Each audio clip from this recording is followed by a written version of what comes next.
Here at the fire pits, I record all my stuff outside, and I love the outdoors. But it was not a plan; it just happened. And I think it's great to be out in the elements. I love that stuff. You heard me say it a lot of times, and I keep repeating myself. But it's a cool slogan. There's no bad weather. There's only bad clothing. Obviously, today is beautiful. It's perfect, and it's perfect time for a fire. So I just made a fire, made breakfast on the fire with two of my kids. And, after some experiences with my son, he said, Dad, he loved it so much. He said, Dad, let's do this every Sunday morning. And I'm like, okay, I'm game.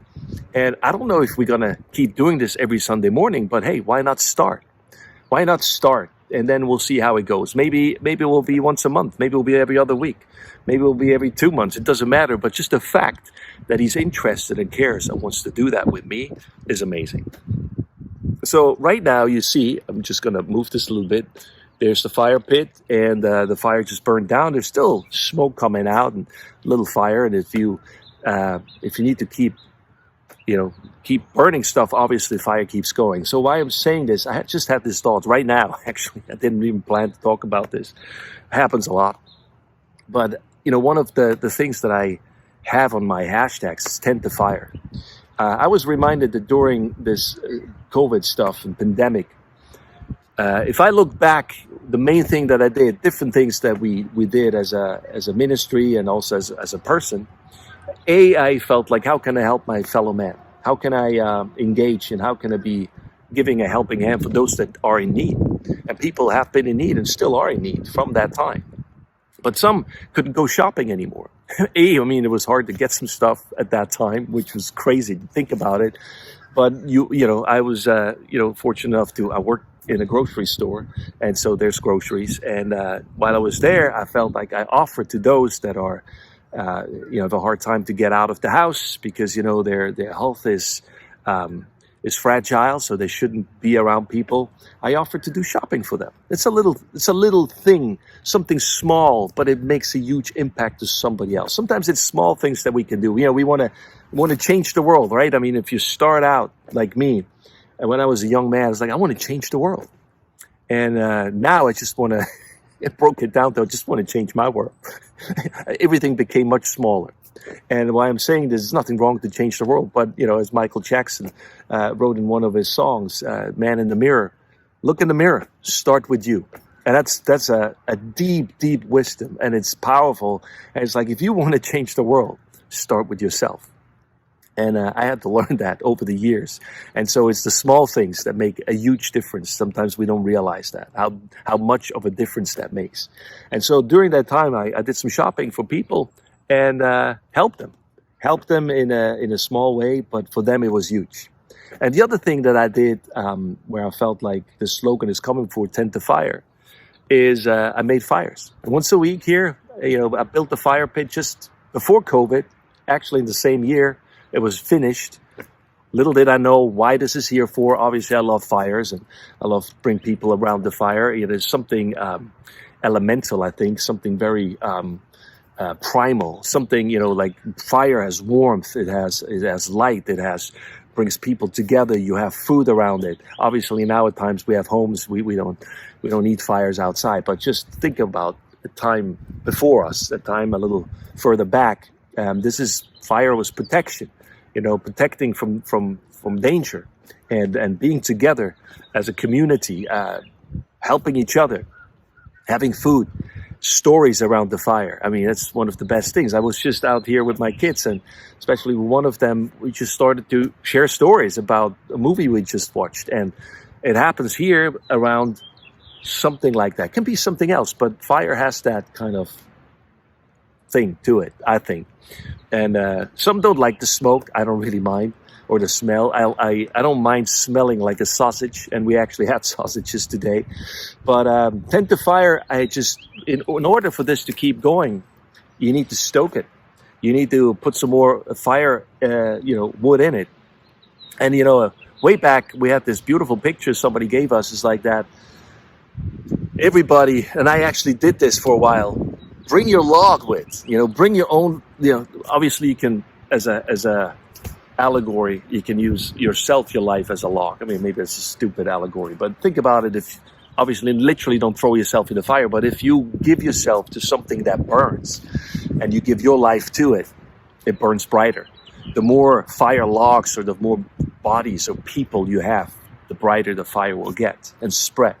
And but it requires a sacrifice. It requires that you literally give yourself up, lay yourself down onto the fire. Not literally, you know what I'm saying, but metaphorically. And by doing this, giving your life, it makes it shine brighter. There's protection and warmth for others to come. Maybe some have not much to give, but if you give yourself, there's more. There's more for others. It's selfless living, you know. Like we at times are so needy. Me too, and we need to learn. It's not just about me. It's not just what I need all the time, but what about my fellow man? What about my neighbor? What about my wife, my kids, my friends, my family, whoever is around me? How much do am I willing to lay down my life, tending that fire, giving myself to it, so that others can draw from this, so that others can have warmth, others can have food, others can have safety, others can have security, others can have community. I know it's loose thoughts, but I hope I make sense of what I'm saying. But in order to tend that fire, as that's almost out, I need to stoke it. I need to put some more logs in it, and we need to tend it. It takes care, you know, fire, and it needs, you know, think about it. It needs a fire pit. If you just make a fire like this in the forest, it's going to be a wildfire. It's going to be devastating. It's dangerous. If it's contained like this, it provides safety. It provides comfort. It provides encouragement. It provides security. It provides something that people can come together and fellowship. And so that was my response during that pandemic or COVID season. I made a fire every week, and I said, you know what? I don't have a plan. I don't have an agenda. We'd be outside. If you want to wear a mask, wear a mask. If you want to bring food and share it or not share it, or you stand aside, that's fine. But people were isolated. People had needs other than just not getting sick. There's a need that you have in your spirit, in your soul, in your heart. You know, because isolation is not good. We're not built like this. Some people can survive for a while like this, but most of us, no, we're not made. We're made for fellowship. We're made for community. We're made to lay our lives down for each other so we can help each other to have more than just us, have a bigger picture. You know, I love that saying, like bigger than ourselves, bigger than just my world. There's something much bigger. And in order to see that thing that is much bigger, I need to lay down myself, my dreams, my visions, what I care about most. And see, this is something in our society, we hear the opposite message. We hear like, no, it's all about you. You're individual, you know, you need to do whatever you want, be whoever you are. And there's nothing wrong to pursue dreams, don't get me wrong. But at what cost? What is the cost? Where's the selflessness? Where it's like, no, what about somebody else first, before me? And if I have something to give for somebody else, that their needs are met.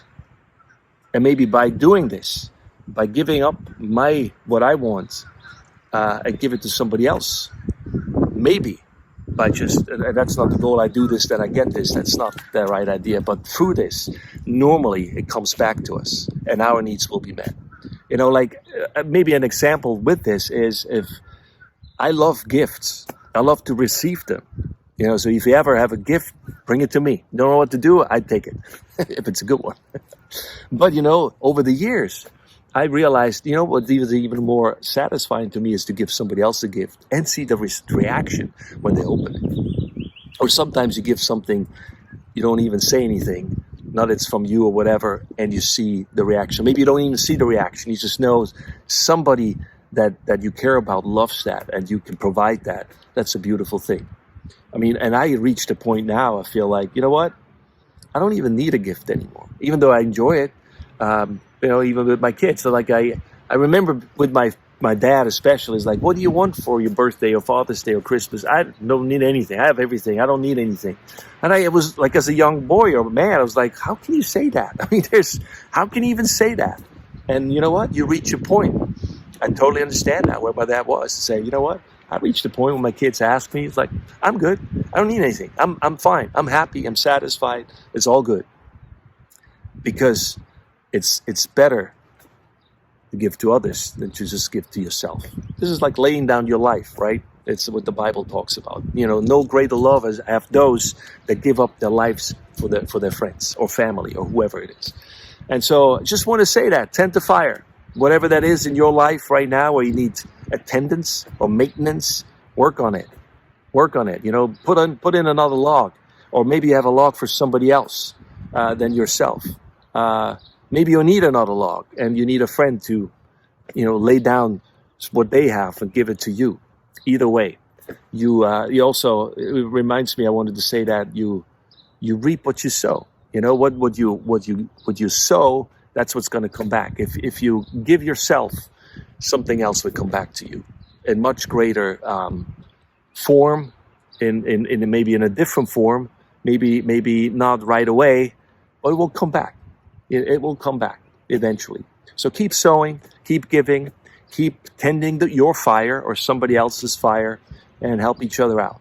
So we can provide community, we can provide warmth, safety, fellowship, food around the fire or something like that. I just think this is a great allegory. It's a great way to look at it as a microcosmos of life, living around the fire, tend to fire. So thanks for watching, thanks for listening, and I hope it all made sense of where I was going with this. If not, just watch it again or listen to it again.